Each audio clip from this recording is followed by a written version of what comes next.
for a midweek edition of the NBA on 2K Sports. This should be an intriguing contest. Here with the greats, Richard Jefferson and Grant Hill.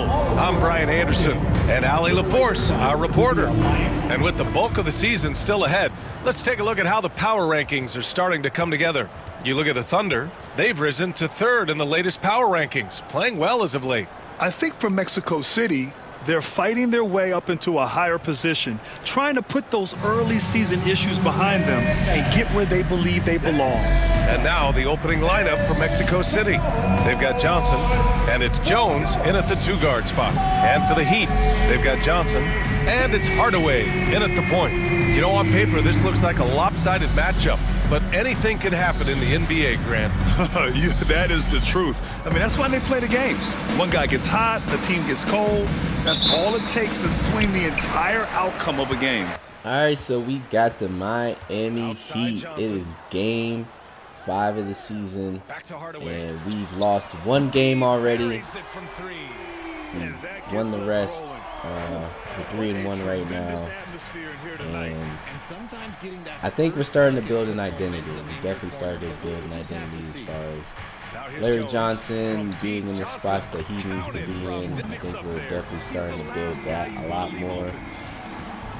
Scottie Pippen's role. Scottie Pippen was going crazy the very first game. Thank God he was, because we needed it. So he's starting to fall more into his ultimate defensive / role player. Maybe get a dunk or two, some threes in there. And Paul Gasol for sure. Ever since the Joakim Noah game against IMG, he kind of definitely found himself, and he's definitely helping more than he's hurting, despite his defensive struggles a little bit. But it's definitely going to be put to the test today, because we're going against D Wade. We're going against Shaq. You feel me? So it's definitely going to be pretty tough trying to contain Shaq. We have the game plan to do so. We're definitely trying to double in the post. We're definitely going under everything. We're walling up on the transition, because he's definitely not shooting no threes. It's a lot that goes into it. It's going to be a lot of attention on D Wade in the post, in the paint, not necessarily anywhere else. And it's going to be a lot of attention on Shaq. And then the rest of them, we're just going to have to live with it. And that's not an easy thing, because they have Mike Miller, who's a shooter. Tim Hardaway, he's not exactly like a sharpshooter or anything, but he can shoot, especially if he gets hot. You know, they got Rashard Lewis, somebody who is always around the perimeter.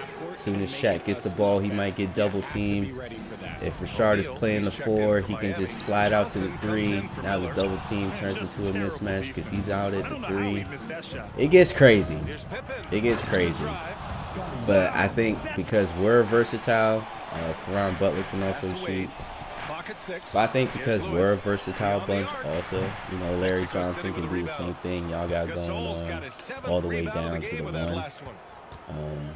Paul Gasol made 1 3 this season, but I'm not exactly looking at him to shoot threes like that. You feel me? Here's Pippen. He's got 6. Goes up on the baseline, and yep, it's good. This is some retro hoops, pounding the ball inside with intent. Man, I know you love this big fella. No need to take a million jumpers. Work with the rock down low. Good things will happen, don't you know? Ooh, you're rhyming and didn't even know it. A poet. And changing it up, my favorite segment, social media posts. And Hopstep Horace says, Ernie is the best host out there. What's it like sharing a set with him? I promise, fellas, I didn't write that. Hold up, Ernie. Don't you have a cousin named Horace? Yep, and we met him down here a couple years ago. I remember him. I can neither confirm nor deny I have a cousin named Horace, and he may or may not know how to hopstep. Thanks for tuning in. Now we head back to Brian Anderson. Into this third quarter, as we've seen so far, neither team able to create much separation on the scoreboard. What a game here for Tim Hardaway. Well, if he's hit threes like he did in the first half, he's going to have a monster night. And let's see if the D adjusts, make life a little more difficult on him.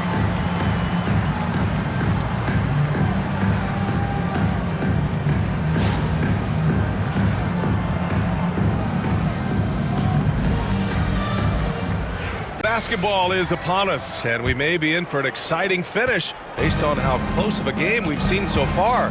They've got Tim Hardaway, and it's Howard in at the 4. That's the group for Eric Spoelstra starting the second half.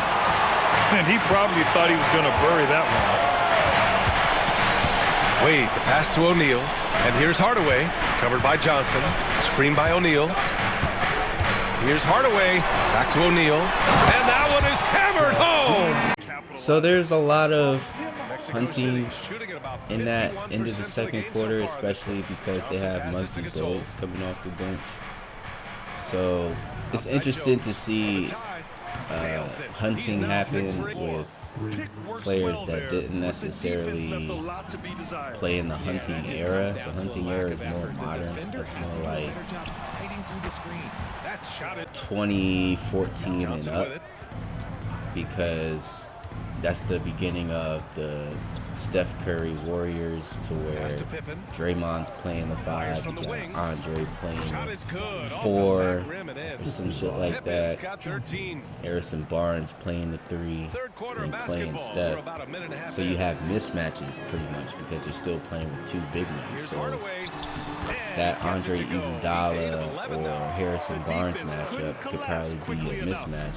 So that's where, especially if you're LeBron, right, playing with Tristan Thompson and Timothy Mozgov, and then it's you, there's a mismatch somewhere. So that's where the hunting starts. And then it just kind of goes from there. Now it's just on a regular season day, Trae Young gets hunted on defense because that's just what it is. So for us, we're hunting Tim Hardaway as far as the starters. Maybe Juwan Howard, but he is there for defense. At the same time, like I just said, Juwan Howard can't keep up with Larry Johnson like that. And when Muggsy Bogues comes in, whoever Muggsy Bogues is guarding, that's who's basically getting the green light to go ahead and do your thing. He's going to make more oftentimes than not. Yeah, I'm going to the paint at the same time. I'm like trying to get the ball moving, because if we get the ball moving, then everyone has a chance to kind of keep their momentum, and in the game plan everyone ends up being hot instead of just 1 or 2 people who score mostly during the game. And we have the roster to do it. I have get shooters open as the main game plan thing, just because we can keep passing it around like the Spurs or something, get the defense moving. They have Shaq, so obviously there's going to be a slow mover on their defense. Juwan Howard's not exactly the fastest. Ron Butler's not exactly the fastest, even though he's not starting. They have Marquise Johnson. Still, you know what I mean? Like, I don't think they can keep up with us. Dwayne Wade maybe can, but the rest of them, I think if we move fast enough, they won't be able to keep up. Even in the misses like that, you know, Abdul Rauf, he's going to be able to get his opportunities just because we're moving, we're shaking, we're passing. That's the game plan for the game, honestly. We do have ISOs, you know, a little bit of our offense is just do that nigga cuh. Hey, do that nigga cuh. You know, you pass the ball and that's it. It's a little bit more of that offense, I would say, in my NBA Today League on the Wizards. Go watch that. Episode 1 is out right now. But, yeah, Juwan Howard's going to get some trash buckets. That just is what it is.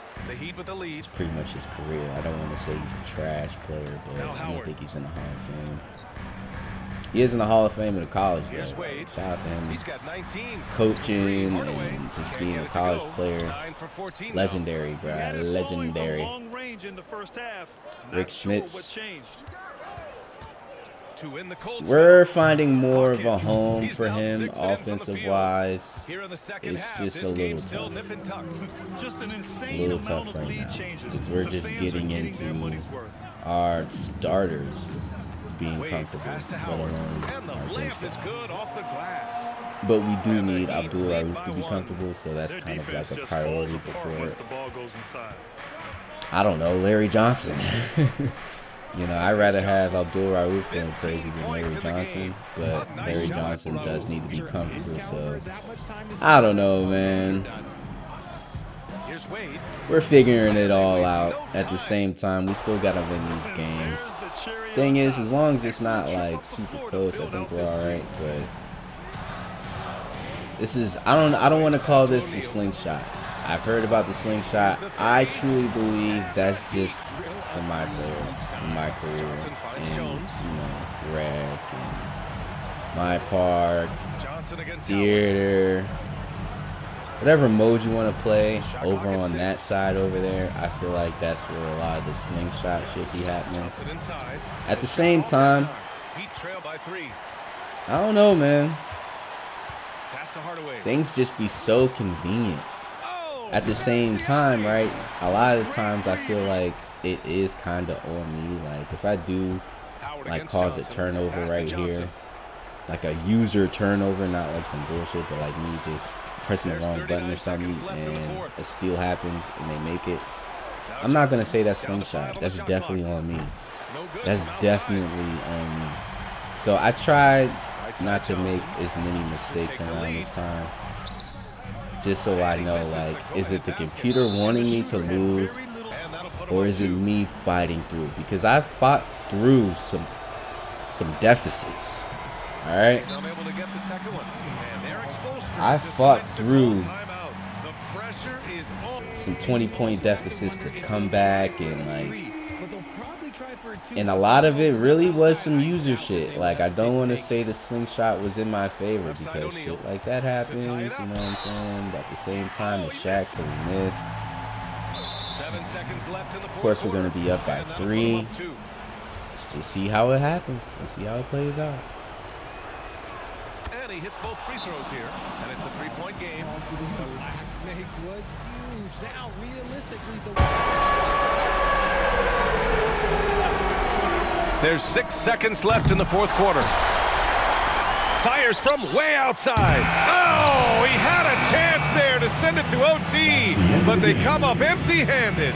So Mexico City wins it. And this was an emotional win for them, no doubt about it. Just a fantastic accomplishment. You love how they just diffuse the energy in this arena. And that'll wrap it up, folks. For Richard Jefferson, Grant Hill, and Allie LaForce, this is Brian Anderson. Thank you for being with us. And now, our player of the game.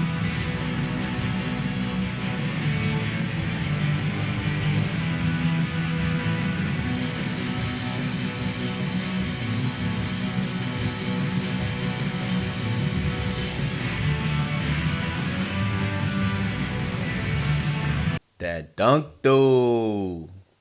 But nah, got the Heat. That's damn near a big 3 between D Wade, Shaq. Shaq did his thing. You see, Shaq did his thing. It's not like we stopped him. Tim Hardaway, Howard.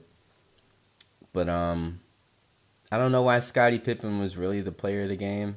It really should have been Eddie Jones, because Eddie Jones was going crazy. 5 threes is crazy, but Abdul Rauf did the same thing. Let's just move on to the next game.